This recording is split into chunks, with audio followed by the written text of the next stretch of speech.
Praise the lord. చేరవచ్చిన మీకు అందరికీ ప్రభువైన యేసుక్రీస్తు నామమున శుభాలు తెలియజేయుచున్నాను. ఈ దినము కొరకు ఏర్పాటు చేయబడిన లేఖన భాగము అపోస్తల కార్యములు 14వ అధ్యాయము 18వ వచనం.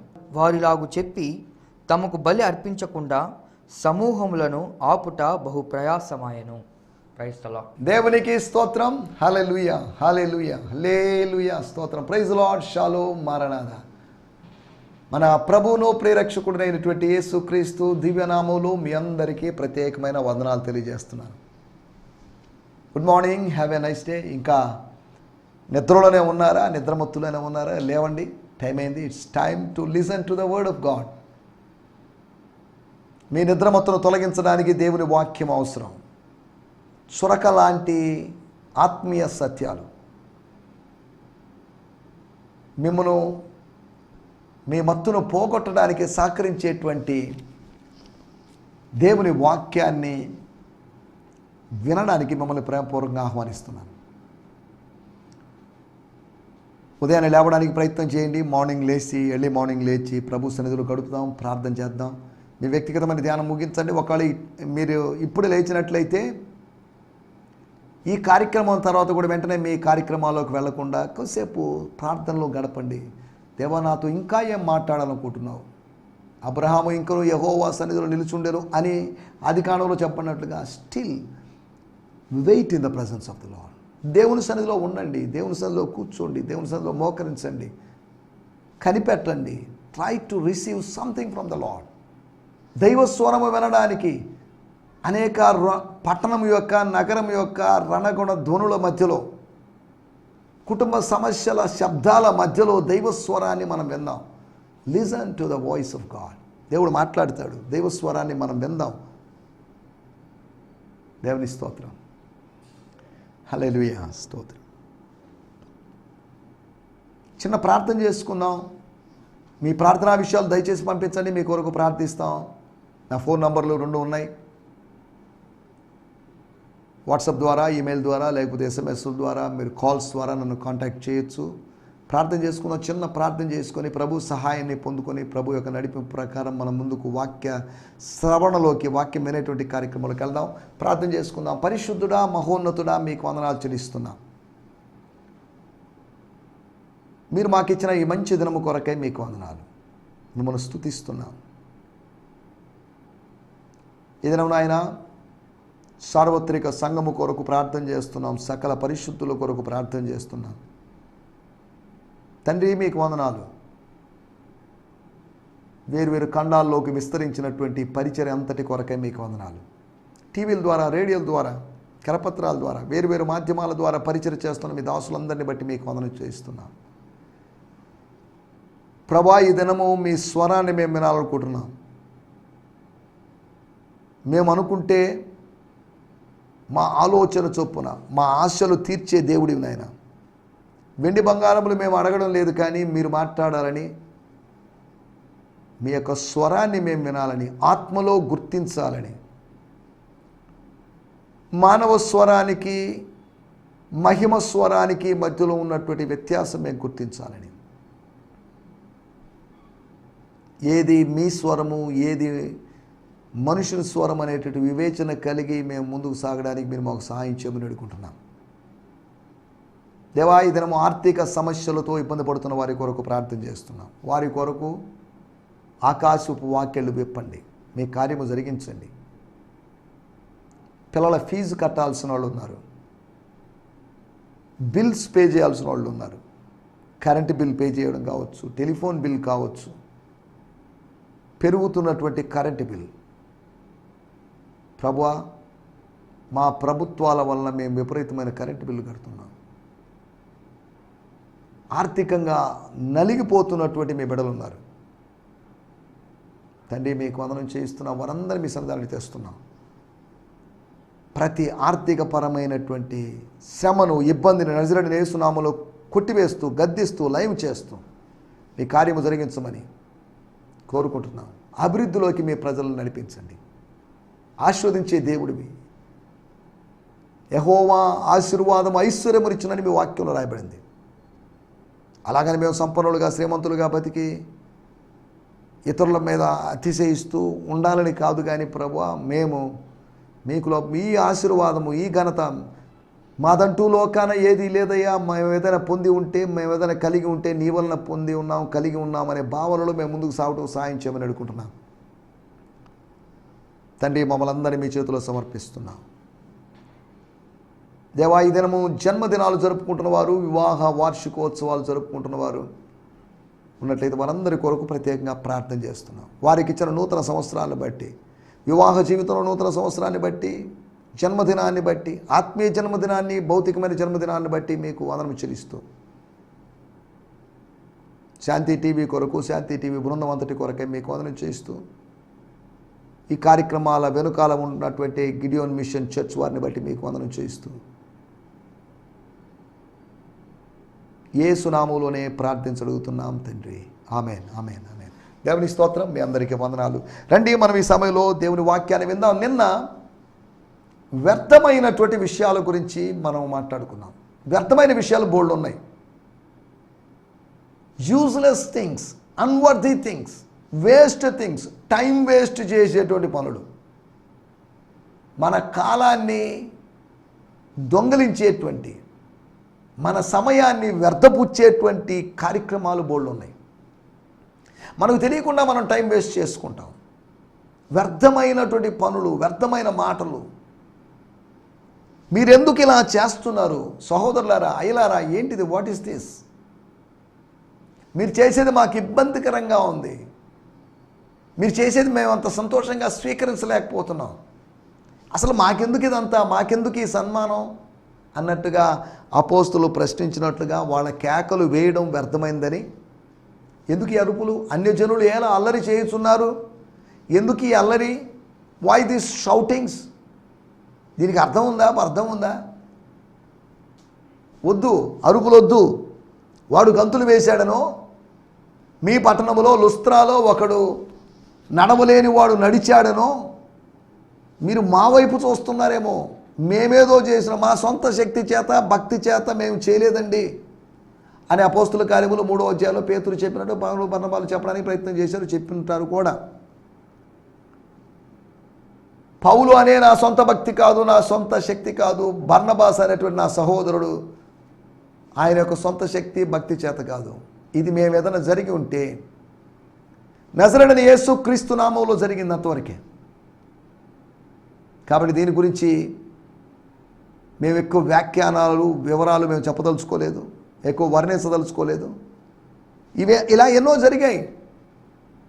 మీకు తెలుసో లేదా మరి, కైసరయ ప్రాంతంలో కూడా మా సహోదరుడైనటువంటి పేతురు చనిపోయినట్టు ఒక సహోదరుని బతికించాడు. ఇలా ఎన్నో సాక్ష్యాలు ఉన్నాయి. ఆయన గారి నీడ పడితే నీడలో ప్రజల్ని పెట్టాలని ప్రయత్నం చేశారు. ఇవన్నీ పేతురులో ఉన్న శక్తి కాదండి, నాలో ఉన్న శక్తి కాదు, బర్నబాలో ఉన్న శక్తి కాదు, ఇతర అపోస్తుల్లో ఉన్న శక్తి కాదు. ఇది యేసులో ఉన్న శక్తి, యేసు నామములో ఉన్న శక్తి. కాబట్టి ఘనత, మహిమ, ప్రభావములు మీరు ఆయనకు ఆరోపించండి, మాకెందుకండి ఇదంతా? We don't like all this stuff అన్నట్టుగా వాళ్ళు మాట్లాడారు. కేకలు వేయడం, పేర్లు పెట్టడం. మాకెందుకు పేర్లు? మాకు పేర్లు ఉన్నాయిగా.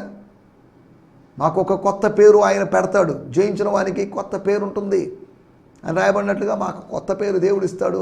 ఆ పేరు మేము కలిగి ఉంటాం. కాబట్టి మేము వీటి గురించి ఆలోచించడం లేదు. పూదండలు తీసుకొని రావడం. ఎందుకు ఈ పూదండలు? పూలు చెట్ల మీద, కొమ్మల మీద ఉండకుండా దాన్ని తీసుకొచ్చి తెంపి తీసుకొని వచ్చి ఇలాగా దండలుగా చేసి ఇలా చేయడం ఎంతవరకు కరెక్టు?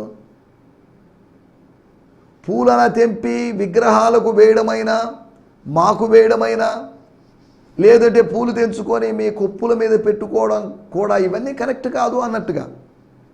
పూదండలతో మాకేం పని? మాకు అవసరం లేదు. ఒకవేళ ఆ వాడిపోయే పూలతో మాకు పనే ఉంది? వాడబారని ఒక స్వాస్థ్యం కోసం ఎదురు చూసే మాకు ఈ వాడిపోయే పూలతో పనేంటి? తర్వాత 4వదిగా మనం ఆలోచించాం, వాళ్ళు బలులు అర్పించాలనుకున్నారు. వై?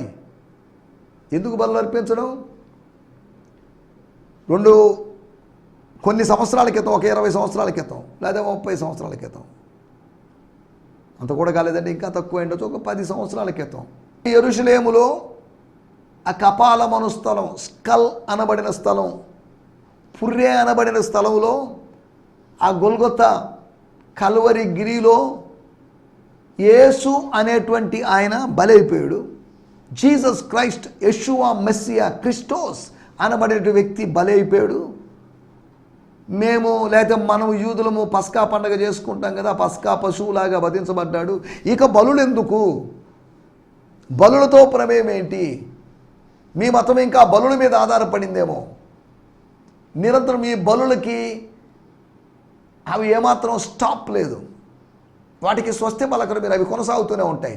కానీ యేసు ప్రభు బలి ద్వారా అన్ని బలులు ఆగిపోయినాయి. సదాకాలము నిలిచి ఒక్క బలిని దేవుడు తన కుమారుడి రూపంలో అర్పించాడు, ఇచ్చాడు. ఇప్పుడు సువార్త చెప్పడానికి వాళ్ళకు ఒక అవకాశం దొరికింది. వ్యర్థమైన వాటిని విడిచిపెట్టండి, జీవము గల దేవుని వైపు తిరగండి. స్తోత్రం. టర్న్ టు గాడ్, దేవుని వైపు మల్లుకోండి.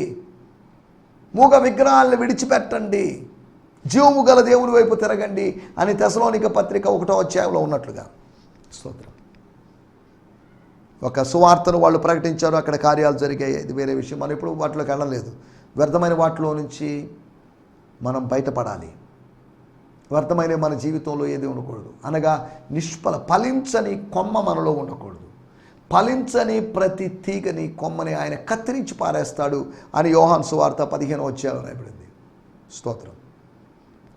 రండి, ఈ సమయంలో మనం దేవుని వాక్యాన్ని ధ్యానించుకుందాం. మన ధ్యానం నిమిత్తమై అపోస్తల కార్యములు 14వ అధ్యాయము 18వ వచనం. వారు ఇలాగూ చెప్పి తమకు బలి అర్పించకుండా ఇంకా దీన్ని కొద్దిగా ఈ మాటని నేను ఇలాగా కూడా చెప్పడానికి ప్రయత్నం చేస్తాను.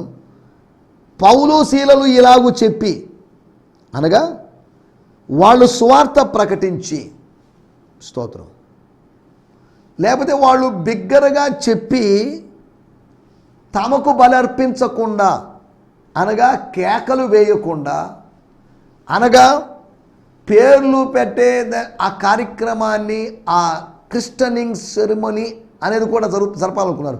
దానిని డ్రాప్ చేసి దాన్ని వెనక్కి తీసుకోమని చెప్పి, ఇంకా చెప్పాలంటే పూదండలు తీసుకొస్తే అవి మాకు వేయొద్దు, పూదండలు ఎక్కడి నుంచి తీసుకొచ్చారో అక్కడే ఉండనివ్వండి, పూదండలు వేసే కార్యక్రమాన్ని అర్పించకుండా, బలులు అర్పించకుండా, పేర్లు పెట్టనివ్వకుండా, కేకలు వేయలేకుండా ఈ 4 పనులు చేయడానికి సమూహాన్ని ఆపుట అసాధ్యమైనదని కాదు, బహు ప్రయాసపడ్డాం.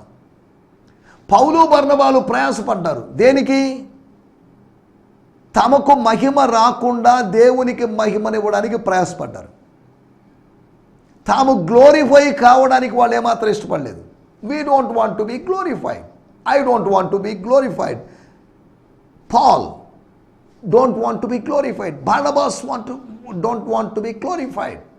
వీళ్ళెవరూ కాదు, యేసు మహిమపరచబడాలి, అది మా ఉద్దేశం. వారిలాగు చెప్పి తమకు బలర్పింపకుండా సమూహాన్ని, జన సమూహాన్ని, అనేకులను, అపార్థం చేసుకున్న అనేకులను ఆపడం. ఫైనల్గా వాళ్ళు శాంతించారు. సముద్రపు అలల్లాగా వాళ్ళు రేగారు. సముద్రము ఘోషించినట్లుగా ఆ లుస్త్రాలో జనసమూహము ఘోషించింది, జన సముద్రం ఘోషించింది. 14వ అధ్యాయము 18వ వచనం నేను చదువుతున్నాను. Even after saying these things, ఇన్ని విషయాలు చెప్పినప్పటికీ కూడా they were barely able to restrain the people from offering sacrifice to them. అంతా అయిపోయిన తర్వాత ఓ నిట్టూర్పు విడిచి గుండెల గాలి పీల్చుకొని, అమ్మా వందనాలండి దేవా, నీకు స్తోత్రం అయినా. ఎంత రిస్క్ తీసుకున్నాడు తెలుసా? దేవాలయ శుద్ధీకరణ చేసినట్లుగా, యేసు ప్రభు 2-3 సార్లు చేసినట్లుగా.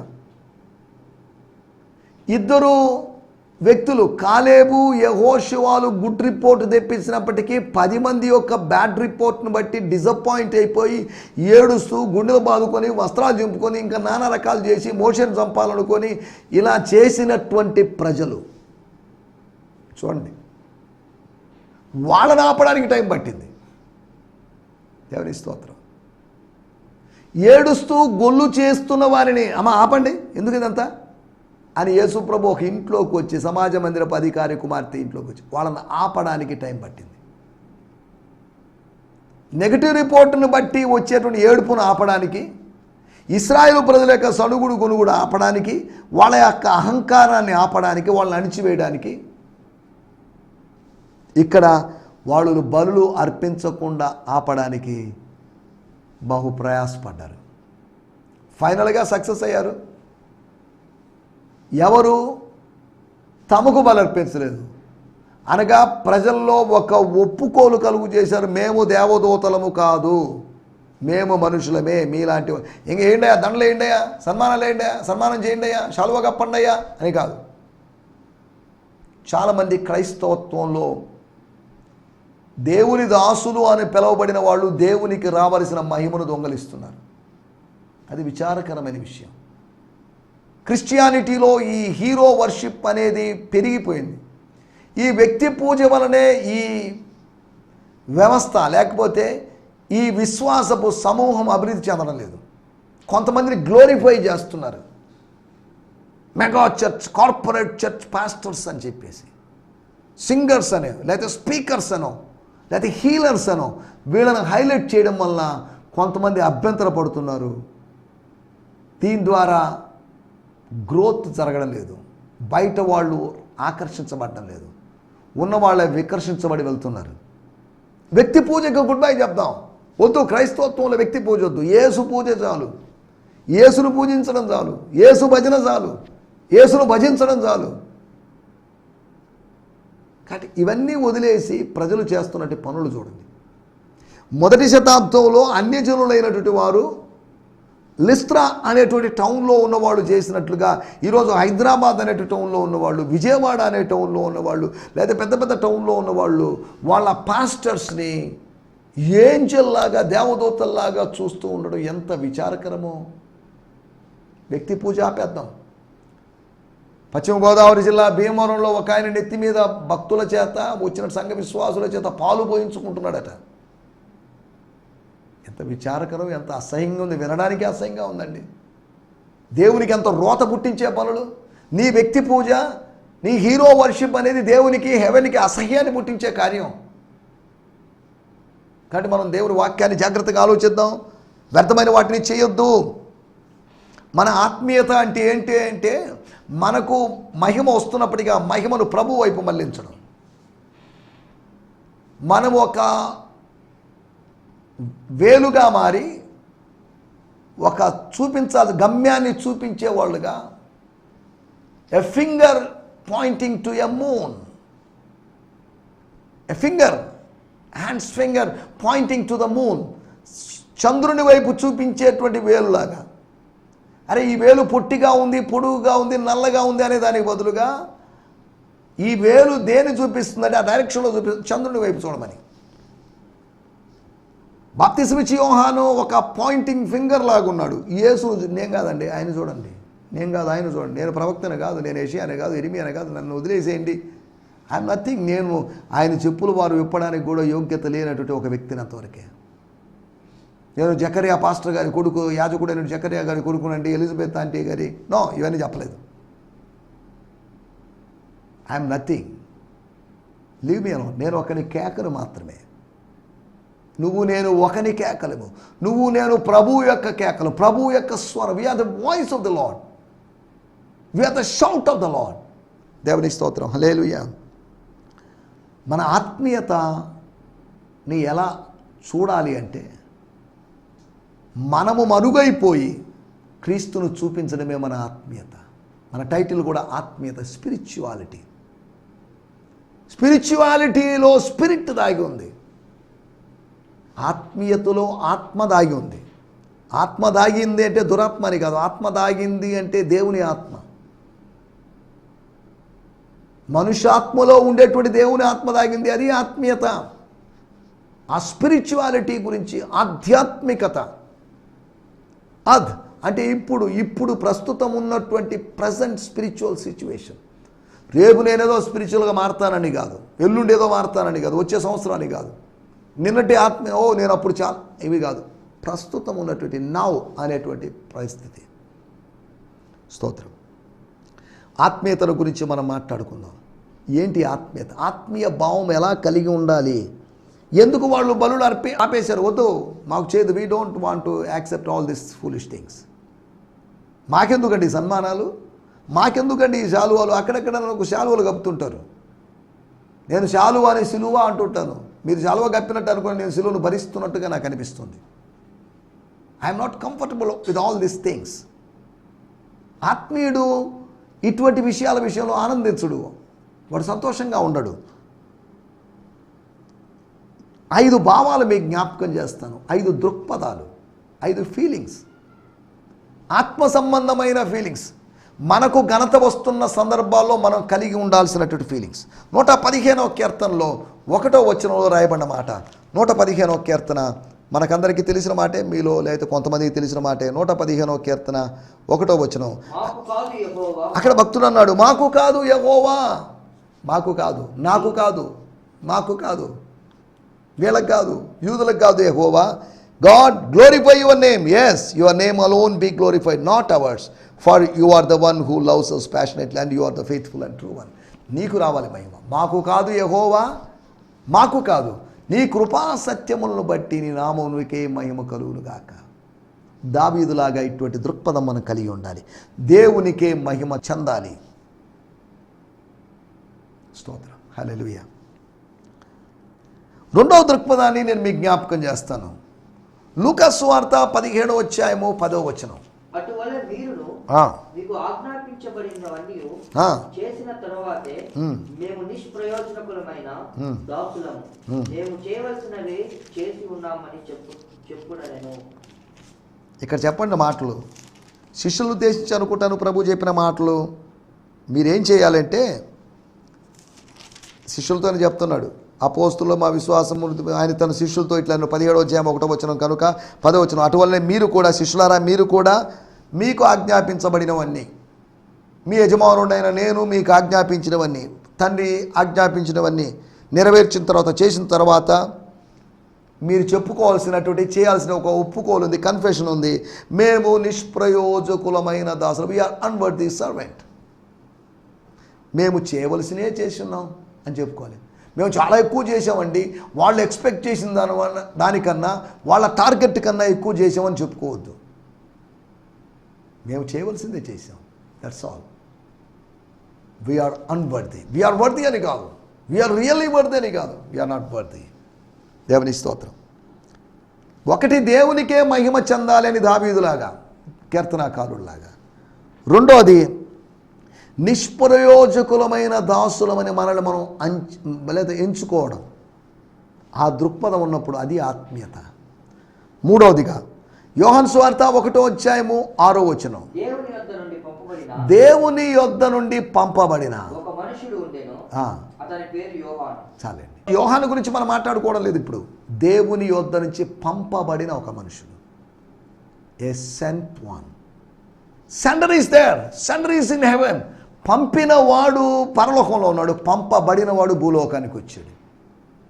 నేను పంపబడిన వాడిని ఈ టీవీ స్టేషన్కి, ఈ టీవీ ఛానల్కి, లేదు అంటే ఈ స్టూడియోకి, మీ ముందుకు రావడానికి నేను పంపబడ్డాను.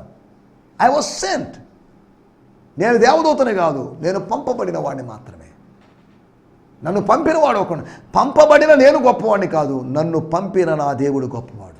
సేవకులను పంపిన దేవుడు గొప్పవాడు, మనిషి గొప్పవాడు కాదు.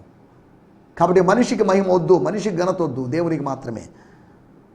పంపబడిన వారమని ఎంచుకో. We're just sent one, we're not worthy. దేవుని స్తోత్రం. 4వ విషయాన్ని నేను మీకు జ్ఞాపకం చేస్తాను. యోహాను సువార్త 3వ అధ్యాయము 30వ వచనం. మనకందరికీ తెలిసిన మాట. ఆయన హెచ్చవలసి ఉన్నది, నేను తగ్గవలసి ఉన్నది. యోహాను సువార్త 3వ అధ్యాయం 30వ వచనం నేను చదువుతున్నాను. It is necessary for him to increase. స్తోత్రం. అంతేకాదు, and for me to decrease. It is necessary for me to decrease. అది ఖచ్చితమైన అవసరతగా ఉన్నది. నేను తగ్గవలసి ఉన్నది, ఆయన హెచ్చవలసి ఉన్నది. యోహాను లాంటి దృక్పథం మనకు కావాలి. ఇటువంటి యాటిట్యూడ్ కావాలి మనకు. నేనే గొప్పవాడిని అనే తత్వం కాదు. ఆఫ్టర్ ఆల్ నా దగ్గర అతను బాప్తిజం తీసుకున్నాడండి, నో, అటువంటి దృక్పథం లేదు. మనలో ఉన్న దీనత్వం, హంబుల్నెస్, మనలో ఉన్నటువంటి ఆ అణకువ, అణిగి ఉన్నటువంటి స్థితి, మనలో ఉన్నటువంటి ఆ సరళత, సింప్లిసిటీ, మనలో ఉన్నటువంటి తగ్గింపు, ఆయన హెచ్చవలసి ఉన్నది అని అనుకోవడం. ఒకటి దావీదులాగా దేవునికి మహిమ అనుకోవాలి, అది ఆత్మీయత. రెండోది నిష్ప్రయోజకమైన దాసులం అనుకోవడం, శిష్యుల్లాగా అనుకోవాలి, ప్రతి శిష్యుడు అలా అనుకోవాలి. మూడోది పంపబడిన వారమని ఎంచుకోవడం. యోహాను పంపబడిన వాడు అనుకున్నాడు కానీ నేను గొప్ప అని అనుకోలేదు. నాలుగోది ఆయన హెచ్చవలసి ఉన్నదని యోహానులాగా అనుకోవడం. ఐదో విషయం నేను చెప్పి ముగించేస్తాను. కొలసీలకు రాసిన పత్రిక 1:18. సంఘము అను శరీరమునకు, సంఘం ఒక శరీరం అండి, ఆ శరీరమునకు ఆయనే శిరస్సు, ఆయనకు అన్నిటిలో ప్రాముఖ్యము కలుగు నిమిత్తము ఆయన ఆది నుండి మృతులలో నుండి లేచుటలో ఆది సంపూర్ణుడాయెను. దేవుని స్తోత్రం, hallelujah. He is the head of his body. ఆయన శరీరమునకే శిరస్సు అన్నాడు, which is the church. And since he is the beginning and the firstborn here in resurrection, he is the most exalted one, holding first place in everything. ఆయనకు అన్ని విషయముల్లో ప్రాముఖ్యత కలుగు నిమిత్తం. స్తోత్రం. కొన్ని విషయాల్లో కాదు, అన్ని విషయాల్లో. పౌలు గారు చెప్తున్న మాట, ఆయనకు, యేసు అనేటువంటి ఆయనకి, దేవునికి అన్ని విషయాల్లో ప్రాముఖ్యత కలగాలి. ఆయనకు ఒక ఇన్వాల్వ్మెంట్ ఉండాలి, ఇంపార్టెన్స్ ఉండాలి. ఇంపార్టెన్స్ అండ్ ఇన్వాల్వ్మెంట్ ఉండాలి. రా ప్రభు, నా జీవితంలో జోక్యం చేసుకో, నా మాటల్లో, నా క్రియల్లో జోక్యం చేసుకో, నా మినిస్ట్రీలో జోక్యం చేసుకో, నా బంధువుల్లో జోక్యం చేసుకో. ఆయనకు ఒక ఇన్వాల్వ్మెంట్ మనం ఇవ్వాలి. దేవుని స్తోత్రం, హల్లెలూయా. కాబట్టి మన ఆత్మీయత, మనకు మహిమ, మనకు బలులు అర్పించాల్సిన, మనకు సన్మానాలు అవసరం లేదు. దేవునికి రావాలి ఘనత. ఆయన నామం హెచ్చించబడవలసిన అవసరం ఉంది, ఆయన నామం మహిమ చెందవలసిన అవసరం ఉంది. ఆయనకు ప్రాధాన్యత కలగాలి అని పౌలులాగా మనం ఆలోచించగలం. ఇట్టి ఆత్మీయతతో మనల్ని మనం మరుగు చేసుకొని ప్రభువుని చూపించేటువంటి ఆత్మీయతతో ముందుకు సాగడానికి ప్రభు మనకు సహాయం చేయనుగాక. ఆమేన్, హల్లెలూయా, హల్లెలూయా. మీ అందరికీ వందనాలు. ఈ సందేశము మీకు ఆశీర్వాదకరంగా ఉందని నమ్ముచున్నాము. ప్రార్థన అవసరతల కొరకు మమ్మల్ని సంప్రదించవలసిన మా చిరునామా గిద్యోన్ మిషన్ చర్చ్, 6వ వీధి, శాంతినగర్, నెల్లూరు 4, ఆంధ్రప్రదేశ్. పిన్ 524004. మా ఫోన్ నంబర్లు 7036443613, మరి ఒక నంబర్ 9392293010. మా ఈమెయిల్ ఐడి gfihmi2015@gmail.com. దేవుడు మిమ్మును ఆశీర్వదించునుగాక. ఆమేన్.